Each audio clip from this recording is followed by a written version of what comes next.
કેન્દ્ર સરકારના નિર્ણય મુજબ આજરોજ ભારતભરના 244 અને ગુજરાતના 19 જિલ્લાઓમાં સિવિલ ડિફેન્સ મોક ડ્રીલ યોજાનાર છે કે જે દરમિયાન હુમલાની પરિસ્થિતિ સમયે કેવી રીતે સુરક્ષિત રહી શકાય તેની માહિતી આપવામાં આવનાર છે। આ સાથે જ હવાઈ હુમલાની ચેતવણી આપતા સાયરન વગાડવામાં પણ આવનાર છે। જો કોઈ યુદ્ધની પરિસ્થિતિ સર્જાય તે સમયે એક સામાન્ય નાગરિકે શું કરવું અને શું ન કરવું જોઈએ તે માટે કેન્દ્ર સરકારે દેશભરના 244 જિલ્લાઓમાં આજરોજ સિવિલ ડિફેન્સ મોક ડ્રીલ યોજવાનો આદેશ કર્યો છે। આમાં ગુજરાતના પણ 15 જિલ્લાને આવરી લેવામાં આવ્યા છે, જેના અનુસંધાને વડોદરા જિલ્લાના સાવલી પાસેના મંજુસર જીઆઈડીસીમાં મોક ડ્રીલ યોજાઈ હતી। પહેલગામના આતંકવાદી હુમલા બાદનું સ્થિતિને અનુસંધાને સિવિલ ડિફેન્સ મોક ડ્રીલ યોજાઈ હતી। મંજુસર જીઆઈડીસીમાં આવેલ હિન્દુસ્તાન પેટ્રોલિયમ કોર્પોરેશન લિમિટેડના એકમમાં આ મોક ડ્રીલ યોજાઈ હતી। ત્યારે મોક ડ્રીલ દરમિયાન સાવલી તાલુકા પ્રાંત અધિકારી, મામલતદાર સહિત વહીવટી તંત્ર હાજર રહ્યું હતું।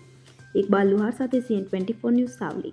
હવે જુઓ દેશ દુનિયાની તમામ ખબરો તમારી આંગળીના ટેરવે।